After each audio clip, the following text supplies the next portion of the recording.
Hello మావా, మనకేంటి ఈ పాకిస్తాన్ గోల? ఎన్ని రోజులని భరించాలి ఈ పాకిస్తాన్ ని? మనం ముందు యుద్ధం మొదలు పెట్టింది పాకిస్తానే మావా. పెహల్గామ్ లో హిందువులను చంపి వెళ్ళి మీ మోడీకి చెప్పుకో అని చెప్పారు. మోడీకి చెప్పుకో అన్నారు కదరా. ఇప్పుడు చూడండి మళ్ళీ కాలబేరానికి వచ్చారు మీరే. సర్లే పాపం అని ఇండియా కూడా సీజ్ ఫైర్ కు ఒప్పుకుంటే ఇప్పుడు మాత్రం కుక్క బుద్ధి వంకర అన్నట్టు పాకిస్తాన్ ఇంకొకసారి డ్రోన్లను మిసైళ్లను భారత వైపు ఇంకా పంపిస్తానే ఉంది మావా.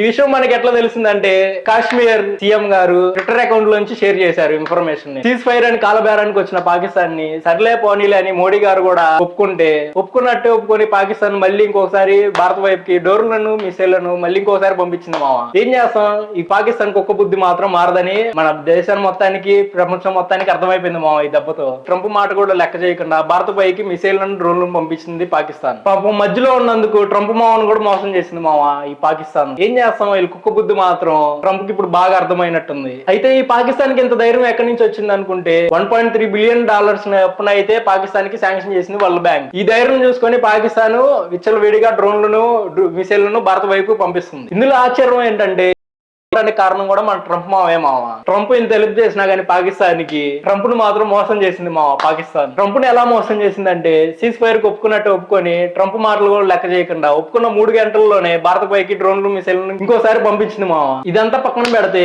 ట్రంప్ మాత్రం మనం కూడా మోసం చేశాడు మావా. ఎట్లా అంటే మనల్ని ఫ్రెండ్లు అంటానే దోస్త్ అంటానే భారత్ మన దోస్త్ అంటానే పాకిస్తాన్ కి వరల్డ్ బ్యాంక్ నుంచి లోన్ తెప్పియటం, యుద్ధం మధ్య మనకి గొడవలు పెడతాం, ఇవన్నీ చేశాడు మావా. ఇదంతా ఇలా ఉంటే ఈ రోజు ఉదయం ట్రంప్ ట్వీట్ చేశాడు మా ఎక్స్ లో. ఏమని చేశాడంటే, నేను ఎక్కువ గర్వపడుతున్నాను, ఈ పాకిస్తాన్ ఇండియా గొడవ మధ్యలో నేను మధ్యవర్తం వహిస్తున్నాను. ఈ గొడవలు నేను తప్పక ఇంకెవరు సాల్వ్ చేయలేరు. ఈ గొడవలు ఇంకొక 1000 సంవత్సరాల తర్వాత కూడా ఉన్నా గానీ నేనే వచ్చి సాల్వ్ చేయాలి, ఇంకెవరు చేయలేరు. నేను ఎక్కువ ప్రౌడ్ గా మూమెంట్ గా ఫీల్ అవుతున్నట్టు గర్వకారంగా చెప్పాడు మావా. ట్రంప్ అయితే ఇలా మాట్లాడతాడని అసలు అనుకోలేదు మావా.